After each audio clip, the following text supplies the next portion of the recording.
ബൈബിളിലൂടെ ഒരു തീർത്ഥാടനം. വിശുദ്ധ ഗ്രന്ഥത്തിലെ പുസ്തകങ്ങളെ ആധികാരികമായി പഠിക്കാനും വായിച്ച് മനസ്സിലാക്കാനും വ്യാഖ്യാനിക്കാനും നാം ഏവരെയും സഹായിക്കുന്ന ഈ തിരുവചന പഠന പരമ്പരയിലേക്ക് ഗുഡ്നസ് ടിവിയുടെ മാന്യ പ്രേക്ഷകരായ നിങ്ങൾക്കേവർക്കും ഹൃദയപൂർവ്വം സ്വാഗതം.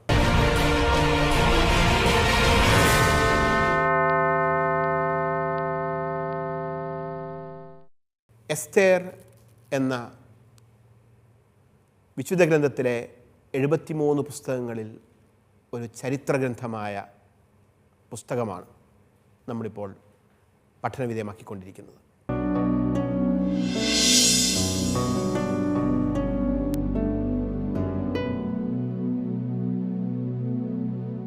എന്താണ് എസ്തേറിൻ്റെ പുസ്തകത്തിൻ്റെ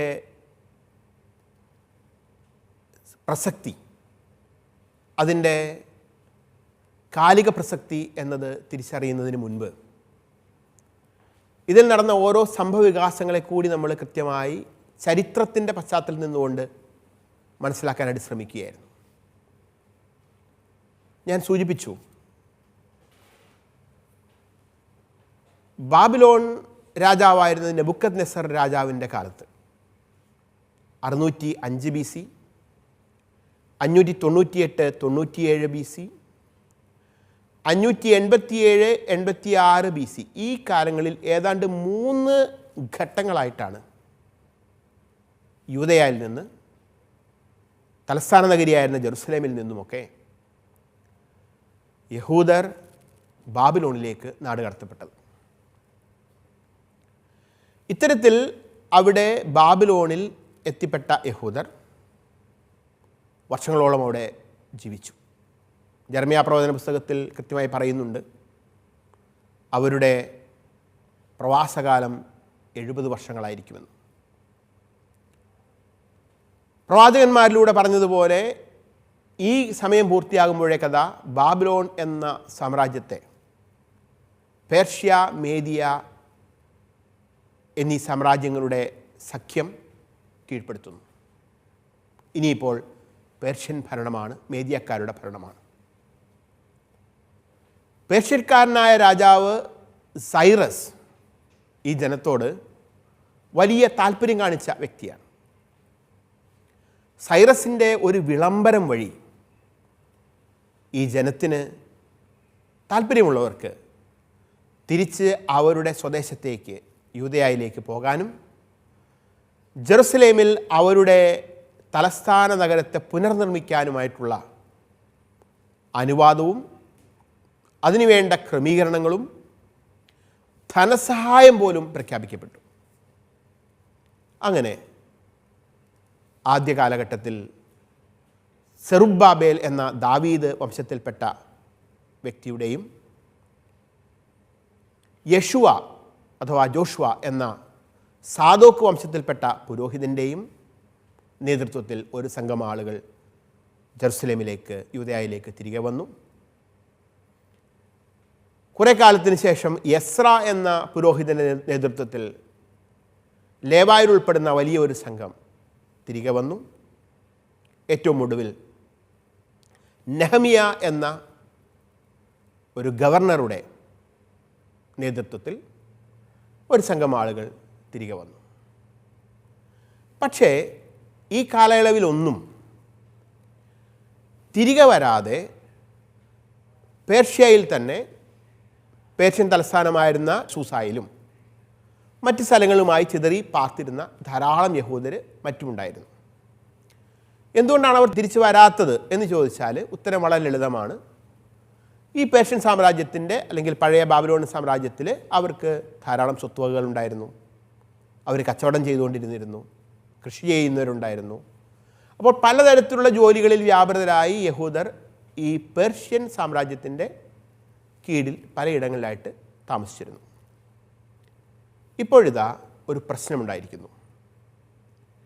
യഹൂദരുടെ ഉന്മൂലനാശം ആഗ്രഹിക്കുന്ന ഹാമാൻ എന്ന ആഗാഗ് വംശജനായ ഒരു വ്യക്തി പേർഷ്യൻ രാജാവായ അഹസ്വേരൂസിൻ്റെ ആത്മമിത്രമായി തീർന്നിരിക്കുന്നു. അഹസ്വേരോസ് രാജാവിൻ്റെ ആത്മമിത്രം, പ്രധാന ഉപദേശകൻ, സാമ്രാജ്യത്തിൻ്റെ അധികാര ശ്രേണിയിലെ രണ്ടാമൻ എന്ന പദവിയിൽ വരെ ഹാമാൻ എത്തിയിരിക്കുന്നു.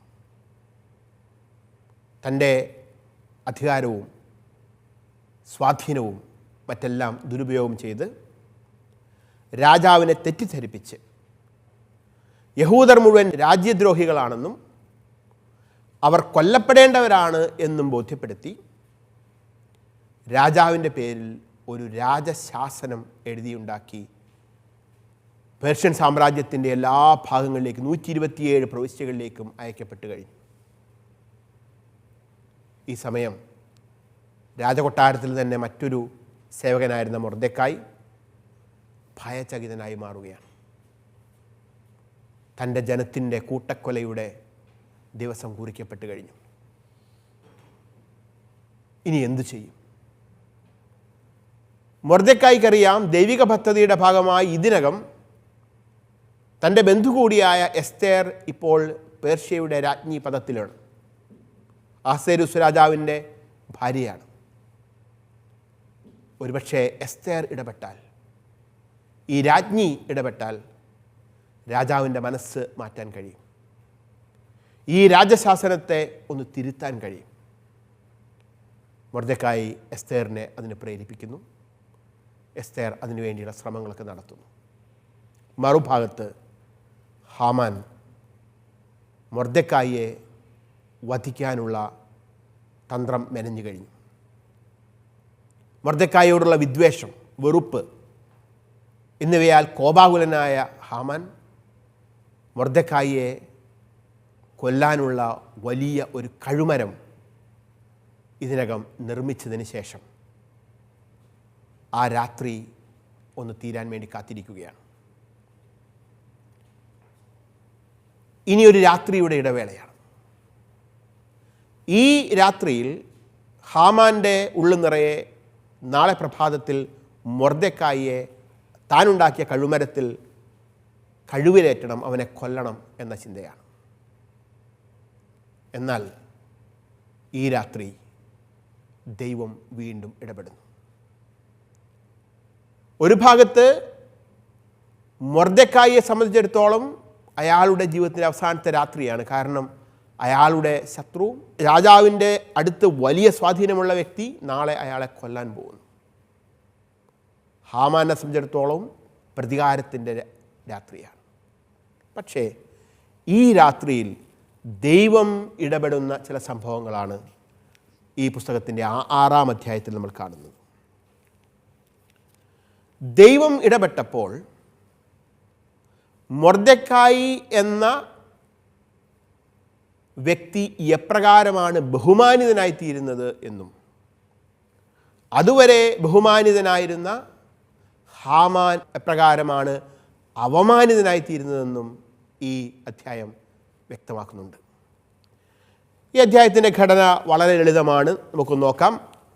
6-ാം അധ്യായത്തിൻ്റെ 1 മുതൽ 5 വരെയുള്ള തിരുവചനങ്ങളിൽ അസ്വസ്ഥതകളുടെ ഒരു രാത്രിയെക്കുറിച്ച് നമ്മൾ കാണുന്നു.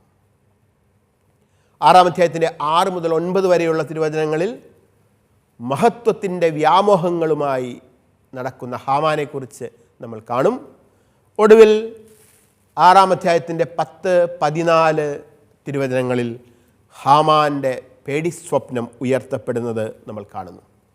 നമുക്ക് ഈ 3 ഭാഗങ്ങളും തിരുവചനം വായിച്ചുകൊണ്ട് തന്നെ കൂടുതൽ വിശദമാക്കാം. നമുക്ക് ആദ്യ ഭാഗം ഒന്ന് വായിക്കാം. ഈ സമയം സാധിക്കുമെങ്കിൽ നിങ്ങൾ കൂടി എൻ്റെ കൂടെ ബൈബിൾ ഒന്ന് കരങ്ങളിലെടുക്കുക. നമുക്ക് ഒരുമിച്ച് വിശുദ്ധ ഗ്രന്ഥം വായിച്ച് വ്യാഖ്യാനിക്കാം. എസ്തേറിൻ്റെ പുസ്തകം 6-ാം അധ്യായം 1 മുതൽ 5 വരെയുള്ള തിരുവചനങ്ങളാണ് നമ്മളിപ്പോൾ വായിക്കുന്നത്. ആ രാത്രി രാജാവിന് ഉറങ്ങാൻ കഴിഞ്ഞില്ല. സ്മരണാർഹമായ സംഭവങ്ങൾ രേഖപ്പെടുത്തിയ ദിനവൃത്താന്ത ഗ്രന്ഥം കൊണ്ടുവരാൻ അവൻ കൽപ്പന കൊടുത്തു. അവ രാജാവ് വായിച്ചു കേട്ടു. പടിവാതിൽ കാവൽക്കാരും രാജാവിൻ്റെ ഷണ്ഡന്മാരുമായ ബിക്താനിയും തേരഷും അഹസ്വേരോസ് രാജാവിനെ വധിക്കാൻ ശ്രമിച്ചതും അക്കാര്യം മൊർദെഖായി അറിയിച്ചതും അതിലെഴുതിയിരിക്കുന്നത് കണ്ടു. അപ്പോൾ രാജാവ് ചോദിച്ചു, ഇതിന് എന്ത് ബഹുമതിയും എന്ത് സ്ഥാനവുമാണ് മൊർദെഖായിക്ക് നൽകിയത്? രാജാവിനെ ശുശ്രൂഷിച്ചിരുന്ന സേവകന്മാർ പറഞ്ഞു, അവന് ഒന്നും കൊടുത്തില്ല. രാജാവ് കൽപ്പിച്ചു, അങ്കണത്തിൽ ആരുണ്ട്? മൊർദെഖായിക്ക് വേണ്ടി തയ്യാറാക്കപ്പെട്ട കഴുമരത്തിൽ അവനെ തൂക്കാൻ രാജാവ് കൽപ്പിക്കണമെന്ന് പറയാൻ വന്ന ഹാമാൻ കൊട്ടാരത്തിന് പുറത്തെ അങ്കണത്തിൽ നിന്ന് അപ്പോൾ പ്രവേശിച്ചതേ ഉള്ളൂ. രാജാവിൻ്റെ സേവകന്മാർ പറഞ്ഞു, അങ്കണത്തിൽ ഹാമാനുണ്ട്. രാജാവ് കൽപ്പിച്ചു, അവൻ അകത്തു വരട്ടെ. വായനക്കാരായ നമ്മളെ സംബന്ധിച്ചിടത്തോളം അസ്വസ്ഥതകളുടെ ഒരു രാത്രിയാണ്. കാരണം നമുക്കറിയാം, ഈ രാത്രി കഴിഞ്ഞ് നേരം വെളുക്കുമ്പോൾ മൊർദെഖായി എന്ന നിരപരാധിയായ ഒരു യഹൂദൻ കൊല്ലപ്പെടും. ഈ രാത്രി നിറയെ മനസ്സിൽ വെറുപ്പും വിദ്വേഷവും കൊണ്ട് തൻ്റെ പ്രതികാരം നിർവഹിക്കുന്നതിന് വേണ്ടി അസ്വസ്ഥമായ മനസ്സോടെ കിടക്കുകയാണ് ഹാമാൻ. എന്നാൽ ഈ രാത്രിയിൽ ദൈവം അഹസ്വേരൂസ് എന്ന പേർഷ്യൻ രാജാവിൻ്റെ മനസ്സിനെ അസ്വസ്ഥമാക്കി. ആ രാത്രി രാജാവിന് ഉറങ്ങാൻ കഴിഞ്ഞില്ല എന്നാണ് തിരുവചനം പറയുന്നത്. A sleepless monarch and a wakeful providence, a wakeful and eventful night. ദൈവം ഒരു രാജാവിനെ ഉറക്കാത്ത രാത്രി.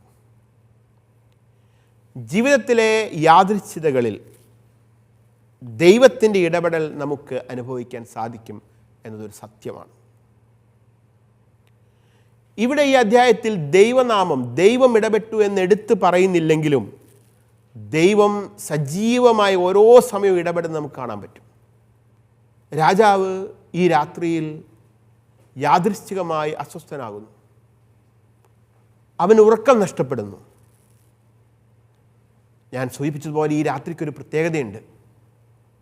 ഇത് നിരപരാധിയായ മൊർദെഖായിയുടെ ജീവിതത്തിലെ അവസാനത്തെ രാത്രിയാണ്. കാരണം അവനുള്ള വലിയൊരു കഴുമരം ഹാമാൻ ഒരുക്കി കഴിഞ്ഞു. ഉറക്കം നഷ്ടപ്പെട്ട ഈ രാത്രിയിൽ രാജാവിൻ്റെ മനസ്സിലൂടെ തൻ്റെ ജീവിതത്തിൽ പണ്ട് സംഭവിച്ച പല കാര്യങ്ങളുടെയും ഓർമ്മകൾ ഇങ്ങനെ കടന്നു പോവുകയാണ്. അങ്ങനെ ഇരിക്കെ രാജാവ് തൻ്റെ സേവകരോട് പറഞ്ഞു, ഏതായാലും ഉറങ്ങാൻ സാധിക്കുന്നില്ല.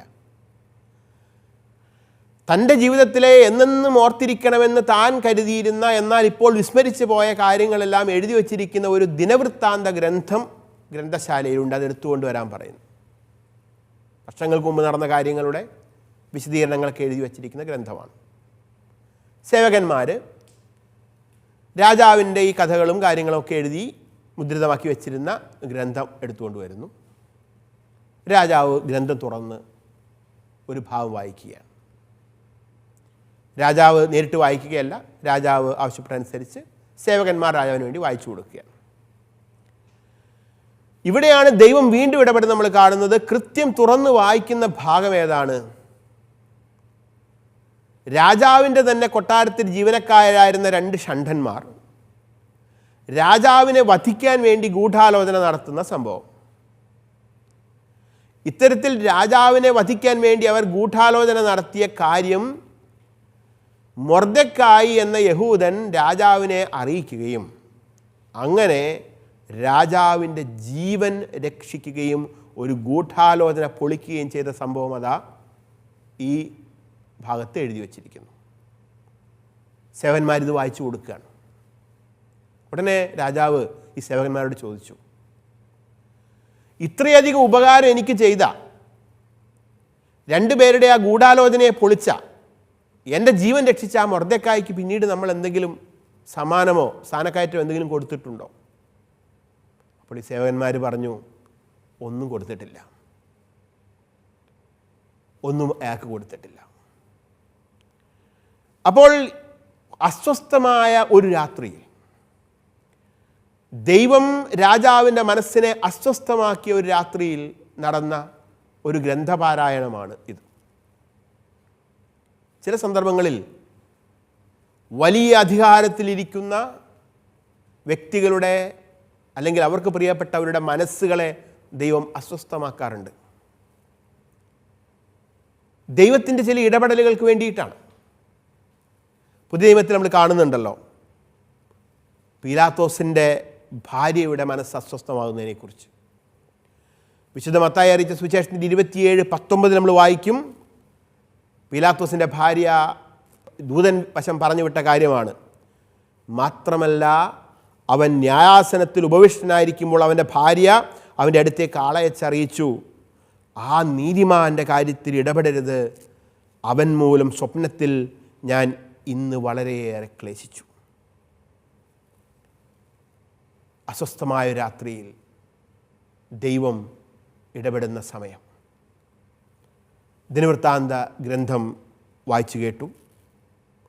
താൻ ദിനവൃത്താന്ത ഗ്രന്ഥപ്രകാരം തനിക്ക് വലിയ ഉപകാരം ചെയ്ത, തൻ്റെ ജീവനെ തന്നെ രക്ഷിച്ച ആ വ്യക്തിക്ക് ഒന്നും കൊടുത്തില്ല എന്ന കാര്യം രാജാവ് സേവകന്മാരിലൂടെ അറിയുകയാണ്. സത്യത്തിൽ തൻ്റെ ജീവൻ രക്ഷിച്ച ആ മൊർദെഖായിക്ക് രാജാവ് ഒന്നും കൊടുത്തില്ല എന്ന് മാത്രമല്ല, ഈ രാത്രി കഴിഞ്ഞ് പുലരുമ്പോൾ അവൻ്റെ ജീവൻ അപകടത്തിലാണ് എന്നതാണ് സത്യം.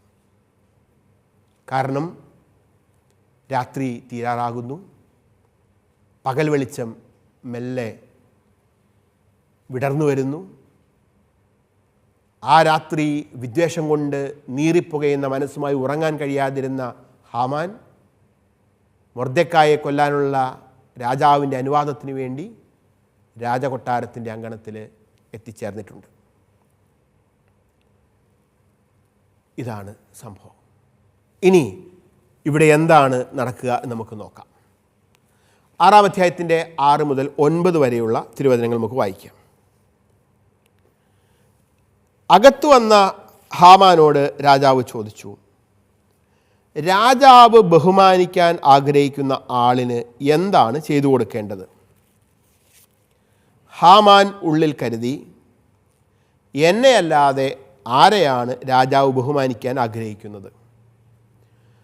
ഹാമാൻ രാജാവിനോട് പറഞ്ഞു, രാജാവ് ബഹുമാനിക്കാൻ ഇഷ്ടപ്പെടുന്നവന് വേണ്ടി രാജാവ് ധരിച്ചിട്ടുള്ള രാജകീയ വസ്ത്രങ്ങളും കിരീടധാരിയായി രാജാവ് സഞ്ചരിച്ചിട്ടുള്ള കുതിരയെയും കൊണ്ടുവരട്ടെ. വസ്ത്രങ്ങൾ, കുതിര എന്നിവയെ രാജാവിൻ്റെ ഏറ്റവും ശ്രേഷ്ഠനായ ഒരു പ്രഭുവിനെ ഏൽപ്പിക്കട്ടെ. രാജാവ് ബഹുമാനിക്കാൻ ആഗ്രഹിക്കുന്നവനെ ആ വസ്ത്രഭൂഷണങ്ങൾ അണിയിച്ച് കുതിരപ്പുറത്തിരുത്തി താൻ ബഹുമാനിക്കാൻ ആഗ്രഹിക്കുന്നവനോട് രാജാവ് ഇങ്ങനെ പെരുമാറുന്നു എന്ന് വിളിച്ചു പറഞ്ഞുകൊണ്ട് അവൻ നഗരവീഥിയിലൂടെ കൊണ്ടുപോകട്ടെ. സാധാരണഗതിയിൽ ഒരാൾ രാജാവിൻ്റെ അങ്കണത്തിലേക്ക് പ്രവേശിക്കുമ്പോൾ രാജാവ് ചോദിക്കുന്ന ചോദ്യം, നിനക്ക് എന്താണ് വേണ്ടത് എന്നാണ്. നീ എന്തിനാണ് ഇപ്പോൾ വന്നത്? എന്നാൽ ഇവിടെ ദൈവത്തിൻ്റെ ഇടപെടൽ കൊണ്ടാകാം രാജാവ് ഹാമാനോട് വേറൊരു കാര്യമാണ് ചോദിക്കുന്നത്. നിനക്കെന്താണ് വേണ്ടത് എന്ന് ഹാമാനോട് രാജാവ് ചോദിച്ചിരുന്നെങ്കിൽ ഹാമാൻ പറയുമായിരുന്നു, മൊർദെഖായിയെ എനിക്ക് വധിക്കണം, അല്ലെങ്കിൽ മൊർദെഖായിയെ വധിക്കാനുള്ള കൽപ്പന തരണം. അപ്പോൾ ഈ കഥ മറ്റൊരു വഴിയിലേക്ക് മാറിയേനെ. പക്ഷേ രാജാവ് ഹാമാനോട് ഒരു ഉപദേശം ചോദിക്കുകയാണ്. ചോദിക്കുന്ന കാര്യം ഇതാണ്, രാജാവ് ബഹുമാനിക്കാൻ ആഗ്രഹിക്കുന്ന ഒരു ആളിന് എന്താണ് ചെയ്തു കൊടുക്കേണ്ടത്? ബഹുമാനം പ്രകടിപ്പിക്കാൻ വേണ്ടിയിട്ട് എന്ത് കാര്യമാണ് ചെയ്തു കൊടുക്കേണ്ടത്? അപ്പോൾ രാജാവിൻ്റെ ഉള്ളിൽ നിറയെ മൊർദെഖായിയാണ്. കാരണം എന്താണ്? വർഷങ്ങൾക്ക് മുൻപ് തൻ്റെ ജീവൻ അപകടത്തിൽപ്പെട്ട ഒരു ഗൂഢാലോചനയുടെ സമയത്ത് മൊർദെഖായി അതിശക്തമായി ഇടപെടുകയും ഗൂഢാലോചനയെക്കുറിച്ച് രാജാവിനെ അറിയിക്കുകയും അങ്ങനെ രാജാവിൻ്റെ ജീവൻ രക്ഷിക്കുകയും ചെയ്തു. അവനെ ബഹുമാനിക്കണം. കാരണം സേവകന്മാർ രാജാവിനോട് പറഞ്ഞവൻ ഒന്നും കൊടുത്തിട്ടില്ല. അപ്പോൾ അഹസ്വേരൂസ് രാജാവിൻ്റെ മനസ്സ് നിറയെ മൊർദെഖായിയാണ്.